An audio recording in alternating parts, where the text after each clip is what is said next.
Alright guys, welcome to the Q&A answers. Oh yeah, I got some fantastic questions from you guys, thanks very much. Everybody see in the background there, Christmas twig? Christmas twig, oh Christmas twig, where the fuck are your branches? It's a minimalist Christmas tree, because we can't be arsed with a big proper one, we ain't got the space for it. So yeah, questions, here we go, let's jump straight into the Q&A guys. Ian Hunter is the first to ask a question. He says, if you could live anywhere in the UK other than Nottinghamshire, where would it be? I haven't really given that thought too much time really, because I don't know, I get happy wherever I am, you know, I'm easily settled, I'm easily pleased, you know, I get content quite easily, it's good. But if I had to go anywhere, probably back to the northeast where I was raised, maybe Leeds is a cool city, I've got some friends there too, so probably Yorkshire, Leeds, something like that, go back up north. Number 2, what computer or console item would you like to find in your stocking on Christmas morning? Well, it'd have to be a beefy, powerful PC and an Oculus Rift. You guys know I'm big into VR, and yeah, the PSVR is brilliant, but the Rift is a more refined VR experience. It's got better tracking, so everything's just a bit more solid, a bit more stable. And you've got full room tracking, so you can move around in your play space a lot more freely than you can with PSVR. There's more restricted movement on the Sony VR, but yeah, it'd probably be a beefy PC and an Oculus Rift. I would not shake a stick at that. By the way, what do you think of the old dressing gown? It's fucking cold! I didn't tell you guys that. Hey, Heathrow are doing really well with the snow. They're definitely ready for that third runway, eh? Yeah. Fucking hell. Right. Question number 3 from Ian Hunter. Your best PSVR game recommendation for 2017? Well, I did a video on it recently, it'd have to be Resident Evil 7. Just because, well, scary games work so well in VR, that sense of presence, you know, it works on your ability to be scared, which I think is an evolutionary thing? It's a thing from evolution. You know, it pays for us to be scared easily, basically, because then you can be mindful of potential dangers, you know, so I think that it's quite easy for us to access the emotion of fear. That's why we can get scared by films on the TV that are clearly not actually a threat to us. The same with games, and in VR, ramp that up by a few 100% because, yeah, you feel like you're there. It works really well. But Resident Evil 7 is such a well-made game. Of course, a AAA title, it was also designed for the TV, so it's got that extra polish. You know, the extra fidelity of the graphics really helps with the immersion. It's just a really well-made game, a lot of fun. You always feel like there's something to do. You always feel like you're progressing, somewhere new to go, something new to do. It's such a well-made game, so it has to be Resident Evil 7. But if I had to pick a second one, because I've already talked about Resident 7 quite a lot, it'd be Spark, which I've also talked about a little bit, but Spark is amazing. It's a 1v1 kind of cross between dodgeball and squash. You kind of multiplayer, throwing this neon kind of Tron ball at somebody and blocking it with a shield that you've got as well. But just the physics of that game works so well. I mean, that's one of the games where I've really gone kind of forgotten where I am, kind of thing. You know, you really get immersed because you really feel that your skill is directly linked to how well you're doing in the game, and that might sound stupid. Every game should really count on that, but some do it better than others. You really feel like your physical kind of understanding of the game translates to how well you're doing. I'm probably not doing it justice. Spark, basically. If you're getting PSVR, if you've got it already, you haven't played it, you have to play Spark. It's really, really good. So the next questions are from Alex Blutonic78. Right, he says, will you be continuing your annual promise to cover some gigs and festivals on the channel? Yeah, Alex, every year I make a promise to go to these festivals and film loads of gigs and footage and just put up some kind of representation of my experience there, because God, I love festivals. But every year I kind of fail to do that, really.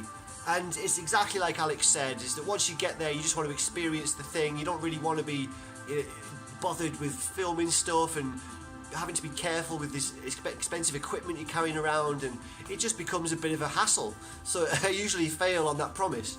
Last year I wanted to do some 360 videos, and I didn't do as many as I thought I was going to. I did do one in particular that I think I uploaded on my old channel, which I'll link to down below. That was me in the crowd for Jeremy Corbyn coming on stage, on the Pyramid stage, and doing a speech to a ridiculously big crowd.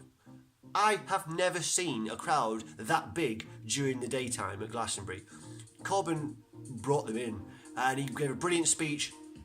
And I held up the 360 camera on a selfie stick, and it captured kind of the atmosphere. It was really cool. But what I realised is that I bought, well, I already knew, but what was proven to me is that the fact that I'd bought quite a low-end, cheaper 360 camera kind of negated what I wanted to do with it at the festival.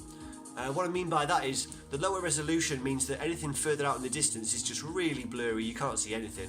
That camera worked really well for close-up environments. The first video I ever did on this channel 360 was a room tour, and it worked really well because everything's obviously very close up. So everything looks fairly sharp, fairly clear. But yeah, once you take that outside and you start trying to capture outdoor scenes, you lose a lot of detail very quickly. So yeah, that was kind of a dud. I'm going to have to invest in a higher resolution, more expensive 360 camera if I want to do that type of stuff. And I do still want to do it. I think that'll be a really unique, interesting way to revisit memories, places have been, that kind of thing. So I do still want to do it. Just the tech I had was not up to scratch. So yeah, but I probably will promise to do it again next year, Alex. And let's see if I follow through this time, eh? Right, what else do you say? Potential gig footage aside, do you have any plans to cover any other subjects on your channel, or is it pretty much exclusively reserved for gaming? Well, once or twice I have tried to broach politics as a subject on this channel. That's kind of went down like a lead balloon filled with shit. So I don't think people are interested. I mean, one of my other kind of passions is politics. I read about it every day and try to keep informed and stuff. And I think it's obviously very important. It affects everybody, whether or not you think it does. Some people say, oh, I'm not into politics. Well, tough, because everybody else who is affecting your life, your boss, your landlord, your insurance company, all those motherfuckers, they care about politics, and they are working to take away your rights, your cover, reduce your pay, all the rest of it. It pays to be involved in politics. We all need to be a bit more aware. That's how we've got into this ridiculous situation that we're in right now. It feels like everything's turning to shit, because for too long people have been switched off from politics, which is understandable because you haven't really had a genuine alternative for 40 years. In my lifetime there's never been a genuine alternative, but I think we have one now, and I think you know who I think that is. But yeah, politics I'd love to talk about, but people don't seem that interested. Yeah, I don't know. Maybe I'll broach other subjects and stuff. It's mainly gaming though, it is. Number 3 from Alex. If you could choose to live in any part of the UK, where would it be? Again, up north, Leeds, northeast, back home. He asked the same question again, but outside of the UK, where would you want to retire to, if you could? Well, the missus has her eyes set on Iceland. Apparently it's a very progressive country. I mean, they did just jail a lot of corrupt bankers, so that speaks well of them. Very small place, probably hard to get into, but apparently very progressive, very forward thinking. So Iceland, probably, because, my missus has the deciding vote really in this house, so it'd probably be that. If I had to choose, where would I emigrate to retire? Maybe Canada? Less hassle, you don't have to learn another language, and I know some people there, apparently a very cool place as well, so I'd say Canada, but it'd probably end up being Iceland. So yeah. Right. Next question is from Dean from Escape to Gaming. He says, indica or sativa bud? This is referring to Mary Jane.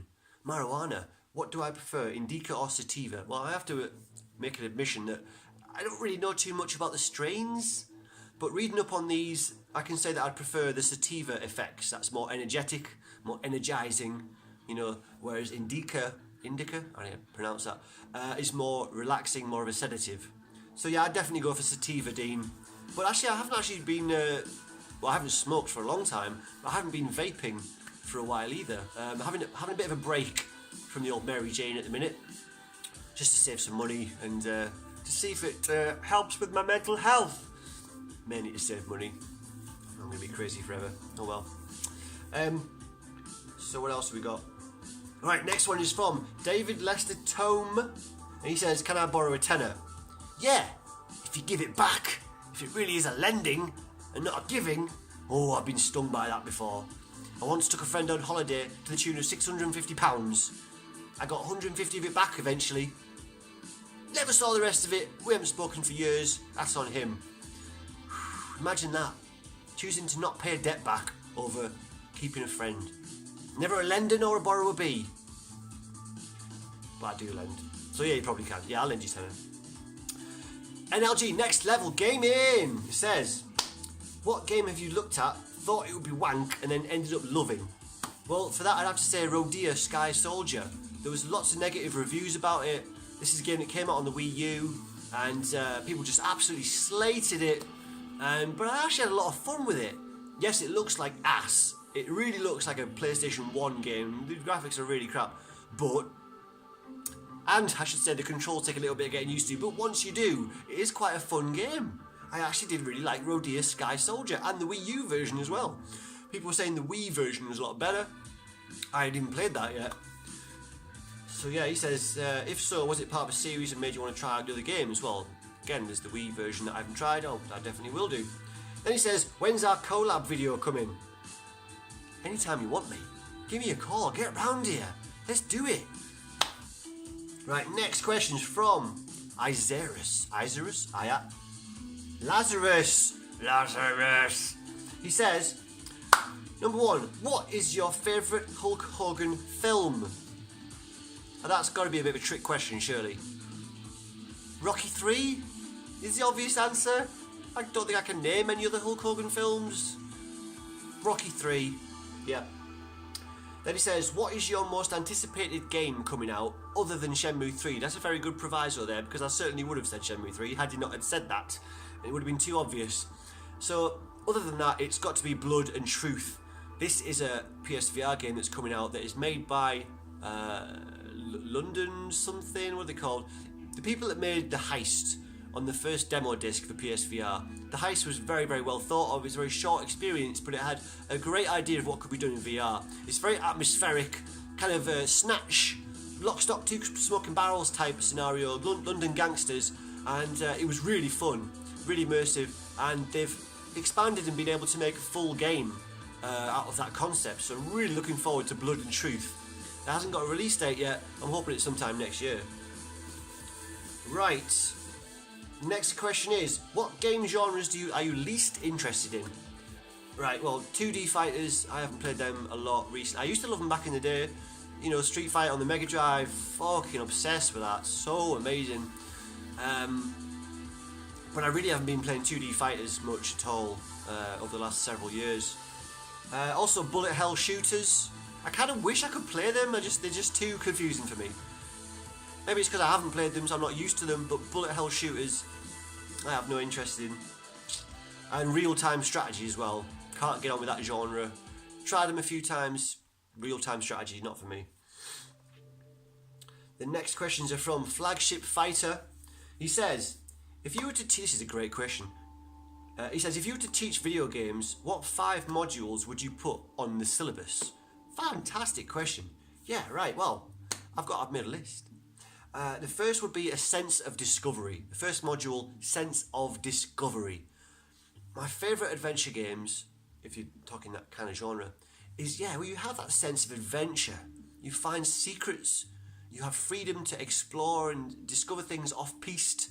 You know, discovering skills that you can develop. Discovering ways to advance the gameplay, the plot. So a sense of discovery would be the first module. The second one would be the importance of originality. Now this isn't important for all genres. I mean, FIFA is fun pretty much every year. They only make tiny little changes. Originality, not that important. But for a lot of genres, originality is important. I would say that. I don't really know how to expand on that, but there you go. The importance of originality. The next module will be 30 seconds of fun. Now this is a principle that I first heard explained by the developers of Halo, and they said that they made Halo with this idea that you should always be doing something. You should always feel like there's 30 seconds of doing something and then moving on and doing another thing. You should always be engaged in this concept of 30 seconds of fun. Probably not doing it justice, but the idea is to basically keep a game ticking over with interesting things that you can switch between, so a variety of different things that you're doing, and always having something new that's happening or that you can pay your attention to that keeps your interest. So yeah, that's a good one. The next module would be replayability. So again, not important for all genres. I'm happy sometimes to just play through a story game and then done the campaign and that's it, done with it. That's absolutely fine. The Last of Us. You don't. I guess you could replay it. Yeah, maybe. I'm sure lots of people have. But I was content to have just played that game through and then be done with it. The Last Guardian. Play it through. Happy with it. Experience that game. Done with it. But a lot of games do rely on replayability. So I would say that try to work something into your game where there is replayable value. If it's the genre that's relevant to. And the last one would be empowering the player. So this is making you feel powerful, making you feel like you have a lot of control, a lot of options, lots of ways to play the game. Empower the player. Skyrim does this really well, with the upgrades, the different magics you can choose between, the upgrade, the weapons, being able to upgrade the weapons yourself. There's lots of different ways that you can keep stacking your abilities and statistics, basically. So yeah, empowering the player would be the last one. Okay, another one from Flagship Fighter. What heinous deeds would you commit to get Shenmue HD released, and do you think PSX holds the answer? Well, PSX has been and gone and nothing was said about Shenmue HD, unfortunately. Sega are really, really missing a trick if they don't release Shenmue 1 and 2 HD on the digital networks, at least. I'm not even asking for a physical copy. They are missing out. That game is already made. It surely wouldn't cost an arm and a leg to just make it so that it's nice and crisp. You wouldn't even have to upgrade the graphics. Just make it available on the PSN store and Xbox Live, and it's easy money. Easy money. And of course, it would benefit Shenmue 3 because more people have access to the first two games to be able to get hyped about the third one, and they're more likely to buy the third one because, yeah, it's unbelievable that hasn't happened already. Who's making the decisions at Sega, man? But what heinous deeds would I do? I would kidnap Philip Green. Is it Philip Green? Peter Green. Peter Moore. Peter Moore! There's no Green involved. I would kidnap Peter Moore and be the back end in a human centipede. Oh yeah. Anybody knows anything about Peter Moore? He's the motherfucker who consigned Shenmue to the dustbin of time. Basically, the decisions that Peter Moore made during the transition that he made from working for Sega to working to Microsoft meant that Shenmue, especially for Shenmue 2, reached a much smaller audience than it potentially could have done. I made a video talking about that back in the day, I'll link it. Asshole. But I would gladly staple my own face to his asshole for Shenmue 1 and 2 HD. Wouldn't really. Okay, moving swiftly on. Favourite movie or book based license or guilty pleasure? Well, I don't know if this is a guilty pleasure because it's a good game and it's lauded as a good game, it's critically acclaimed, but it is a movie license related game, and it is The Chronicles of Riddick: Escape from Butcher's Bay on the original Xbox. Now this, on the original Xbox, the graphics on this game, you'd be happy with it on a 360. I mean, I think they did release this on the 360 as well, and there wasn't a whole lot of difference between the two. But this had such good graphics for the 6th generation console. But the atmosphere as well, the way the game played, the mechanics, the story, the interactions, really fucking brilliant.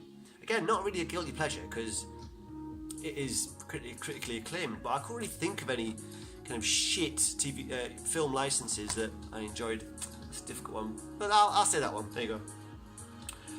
Right, next question. Your favourite console from an aesthetic design point of view? Right, well, my favourite console from an aesthetic point of view is the console I'm about to show you now, and it is the Sega Mark III.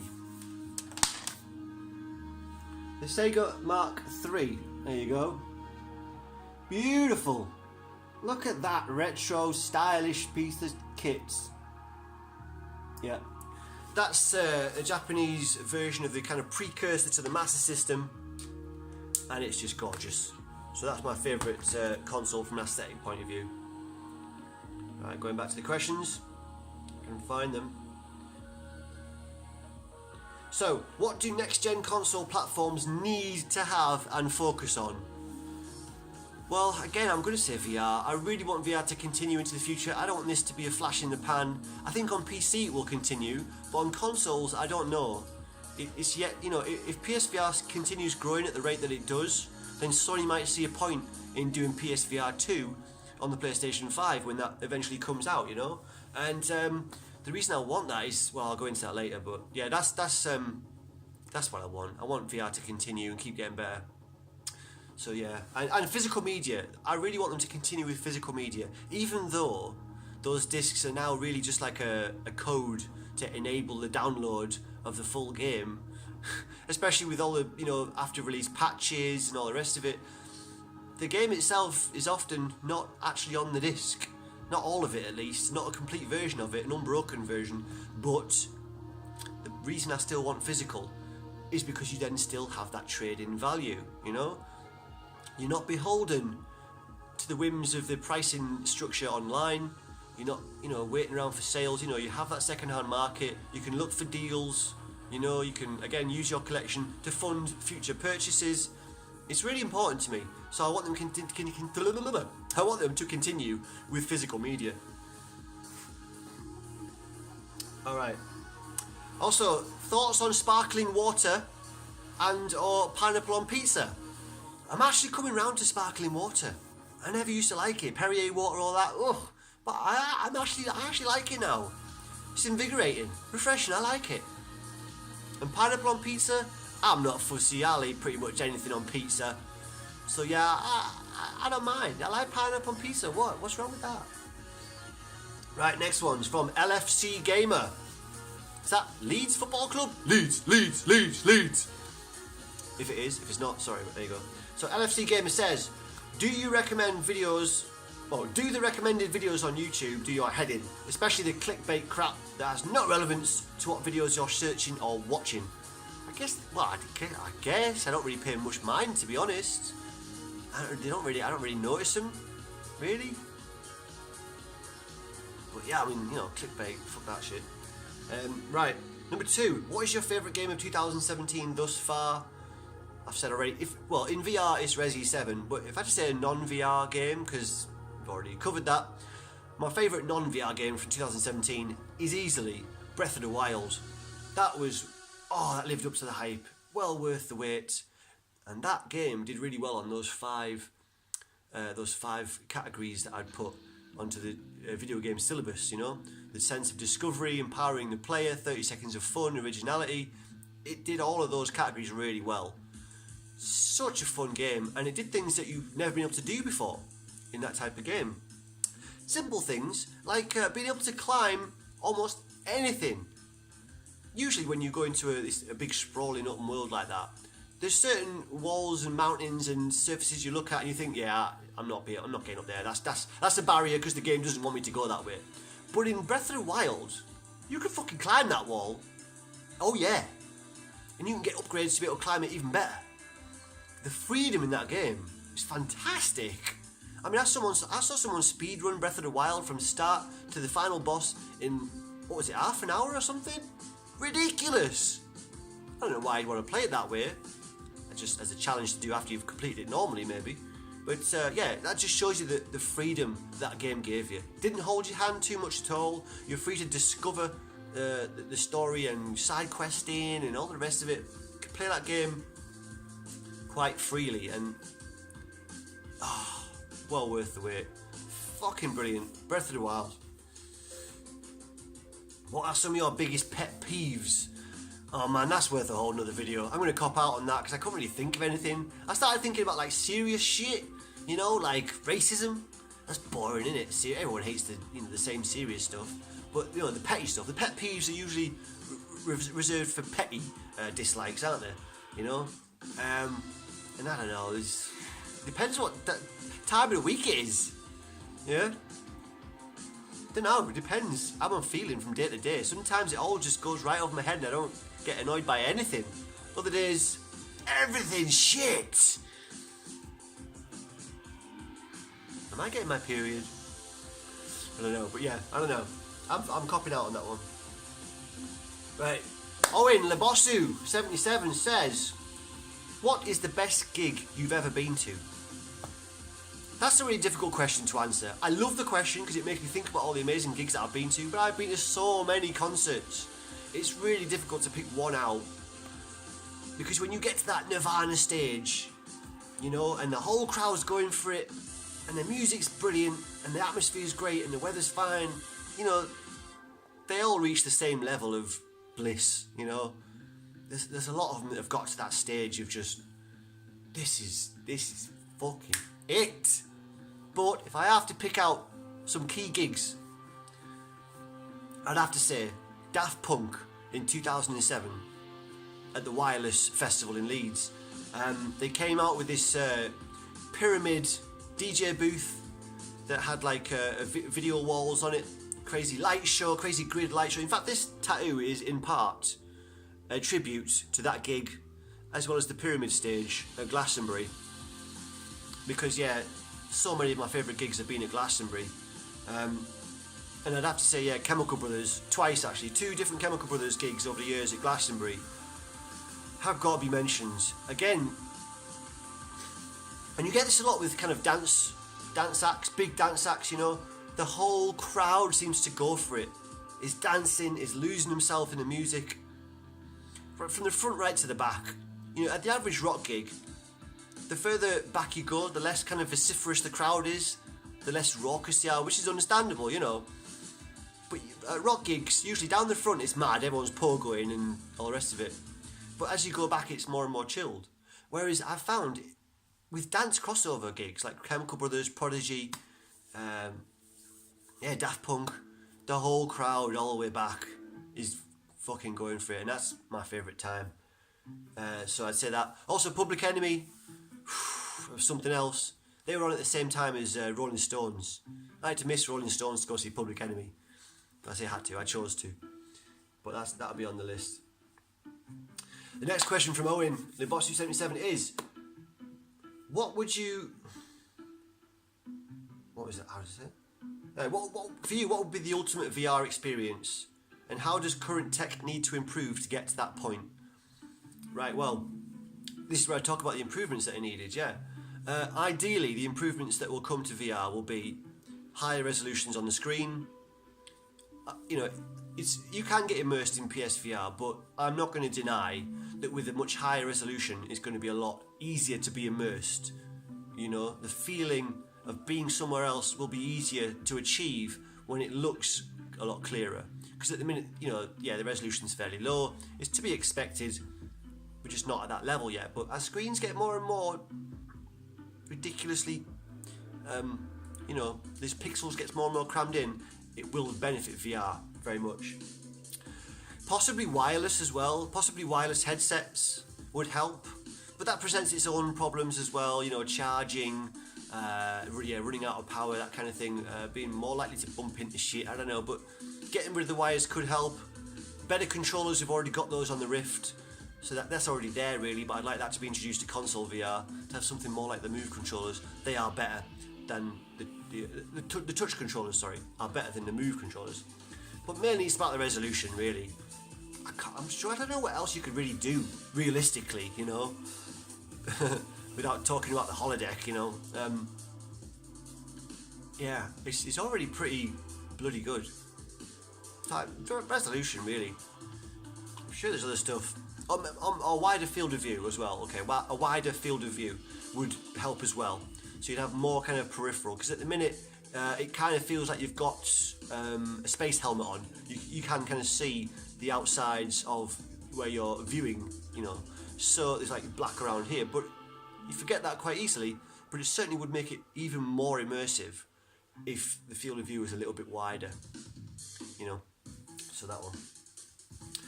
And then he says, what is the most fun you can have? Well, I'll go back to the gigs. that's the most fun I can have. To the point where, when it all clicks, it's like some kind of transcendence. It's the closest I've got to a spiritual experience. When everyone else around you is dancing their tits off, and you can dance like nobody's watching. Because I love to dance, but I don't like the feeling that some of the people are watching me dance, you know what I mean? You don't want to be that guy that's the only one dancing amongst a load of people that are not dancing. That's not a fun guy to be. Maybe it is, I'm just not. I'm too self-conscious. But yeah, when everyone else is going for it and you can lose yourself as well without fear of being looked at. Who gives a shit? I don't know, that's my thing. Yeah, those moments are the best fun I can have. Next question is from Lo-Fi Guy. He says, what is the most way out game that you've enjoyed and would recommend? Most way out game? That's a difficult question to answer though, really. Because games are only way out when they're new, you know, when something new and different comes out, it's way out, but then, you know, it'll get repeated and you have more examples of that type of game that's not way out anymore. So for example, I would have said like Guitar Hero. When that first came out, Guitar Hero was fucking way out. And you had this plastic guitar that had a completely different way of playing a game than you ever had before. And it was fucking fantastic. This fresh way of playing, you really kind of had that feeling of playing the music, you know. At the time when it first came out, it was way out. But it suddenly became normal as we had lots and lots of sequels. And VR. Most VR games are pretty fucking way out compared to how you've gamed before. So, Spark, pretty fucking way out, pretty crazy. Resident Evil 7, a normal game on the telly, but in VR, it's fucking way out, man. I'm not quite sure how to answer that question. Sorry. Right, next questions are from Daz Cojones de Loro. He says, if you could travel back in time, what would you take back and leave there to change the world? Well, if I could go for a really unoriginal answer, it'd probably be the sports almanac. I'd leave that for me to be able to place loads of bets, raise a shitload of money, and then be able to change the world right now with those billions that I'd won through the sports almanac. That's a surefire way of being able to change the world in the way that I think it should be, because then I'd be able to do the changing with money, because money greases the wheels of this planet. But if I had to say something else, not, you know, plagiarise Back to the Future, maybe just like a news showreel of 2017 to warn the fucking world about how bad shit's gonna get. You know, everything that's going on, you know, the pollution, the global warming, the ridiculous politics, the invasions, the natural disaster, all the rest of it, all this horrible shit that's going on. I would just have a news show reel from 2017 and send it back to, God knows, I don't know, maybe 1950. Yeah, and say, look, careful, this shit's gonna happen. Put the brakes on. Start developing renewable energy now. Abandon all these hopes of empire and, you know, ruling the world. You know, localize. Stop with this globalization shit. It's not helping. Yeah. Anyway, right. The next question is from Tootie UK Stu. He says, "This has got to be a fucking troll question, Stu. What the hell?" Tootie UK says, "Is the Earth flat? If not, how do you know for sure?" Well, assuming it's not a trolly question, I will answer it seriously. The Earth is round, and the way that you can know that for sure is just by going up higher. I'll give you an obvious example of it. If you go to the Blackpool Pleasure Beach and you go on the roller coaster there, as you go up to the first dip in the roller coaster at the Blackpool Pleasure Beach, you will see in the distance, all of a sudden, oil rigs start to appear from behind the horizon. And that is because you are going higher, you can see further around the curve of the world, which I think at sea level, at sea is about 12 miles, is it? Something like that. So yeah, you can't see the oil rigs at ground level. And you go up and up and up and up this roller coaster. When you get to the top of it, you can see the oil rigs. because they were hidden behind the curve of the planet when you were at ground level. There is the proof, if you want it. There's lots of other ways to do it, but I'm sure that was a trolling. But that's your answer, Stu. Come on. Jesus Christ, is the earth flat? Right. Next questions. I think these are the last questions. These are from Pete, neststastic. And he says, what have you learned about yourself since making YouTube videos? I don't know. What have I learned from myself? About myself? I have to confess, I didn't give this question too much thought when I was going through them before the vid. I don't know, it's a difficult one. I don't know. I'm sorry, Pete, that's a great question. But nothing really springs to mind. What have I learned about myself? I'll move on, I'll maybe come back to that. Number 2, do you miss the Mega Drive collection? I miss looking at it, but I had to be honest with myself, I wasn't playing them.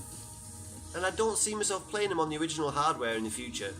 I will be playing Sega Mega Drive stuff, but it will be on a handheld, on an emulator device. That just suits me better for those types of games where you only have little short blasts, you know? I just haven't been going into the game room and playing those old things. I have been going in the game room, but I've been playing the original Xbox stuff, Saturn stuff, Dreamcast stuff. I haven't been playing Mega Drive. Not a lot at all. So yeah, I miss them aesthetically, but the sale of them will definitely help do some things that we want to do in this house. We've got some house improvements that need doing and stuff like that. So it'll help pimp my pad. So it's going to be put into a good use. But I miss looking at them. They're so nice. Oh, the nostalgia-gasms, they flow. They flow, don't they? When you just look through your collection. Number 3, what one game that you got as a kid had the most impact and why? I have to say Sword of Vermilion, because it was my first exposure to like a big game world, you know, an adventure game, you know. Before that, it was all platformers, shooters, 2-on-2, 1-on-1 fighters. You know, they were more simplistic games, you know, more kind of pick up and play. Whereas Sword of Vermilion was this sprawling, epic adventure. You could get lost in it, you know, the sense of discovery, of the sense of risk out on a limb as you travel from town to town and down these, you know, dungeons and stuff. Sword of Vermilion, man, blew my mind as a little kid for its scale. My first RPG that I played, and absolutely loved it, and I still never finished it. To my eternal frustration, I never finished. I got to the last map screen. I don't know why I didn't finish it, but I didn't. I'd love to say I'm going to do it one day, but that's a hell of a lot of game to go through just to finish it off. It's a big bloody game. What's the next one? Okay, when the next election rolls round, if you were unable to vote Labour, who would you vote for and why? He says, I won't be voting for the main 3, so we'll go Green, as I believe you should vote. Now, I voted for Green in 2015 because I didn't think that Labour were given a genuine alternative to the politics that we were seeing. But I do believe they do it now. They're going in a fantastic direction. You know, every week we hear more and more kind of, you know, economic experts and other well-respected political commentators saying that the plan that Labour's got now is very good for the economy, will be very good for this country, and it will sort out a lot of the problems that we're all pissed off about. So it's getting a lot of endorsement from the right circles, not in the media, of course, because the media is controlled by the right-wing oligarchs that profit from tax evasion, like the Daily Mail. Don't buy the Daily Mail. If you're patriotic about this country, you want people to pay their fucking taxes here. And the Daily Mail does not, so don't buy it. Full of lies and scandalous, salutations, that's the wrong word. Salacious lies and stories. But anyway, I'm going to vote Labour. So it's a theoretical question, I know, but if I couldn't vote for any of the 3 main parties, yeah, probably the Greens as well. But I really don't think that's a good way to go this time, because Labour does have a genuine plan for change and is going to implement it, and they have a real genuine chance of getting in at the next one. Everyone thought they were going to get slaughtered at the last election. Almost every single prediction was for Labour to get annihilated at the last election and for Tories to increase their majority. The exact opposite happened. Despite the onslaught of criticism in the press, Despite the lies, the smears, the subterfuge from his own fucking MPs that were left over from the Blair years. Fighting against so many tornadoes, Corbyn managed to increase Labour's majority because his policies appeal to a lot of people. And when you actually get to hear the policies and you're not distracted by the lies and the smears, it's a very sensible way of doing things. But so come on, Pete, you got to vote Labour again. Listen, you did so well in the last one, you made gains, and Tories it's just been one scandal after another since the election. I mean, I'd love to hear, if you voted Tory in the last election, are you happy with how things have gone? Can you still endorse that decision? It's got to be Labour, man. Let's do it. Right, the last question is, who are your 3 hottest celeb women? Kate Winslet. I've always had a thing for Kate Winslet. I don't know what it is. Something about the smile. That posh smile. I don't know what it is. Kate Winslet, Helena Christensen, and Scarlett Johansson. There you go, that's it. That's the Q&A video. Cheers, guys. Thanks for all the questions. And, yeah, that is it for this video. I will see you guys later. Bye-bye.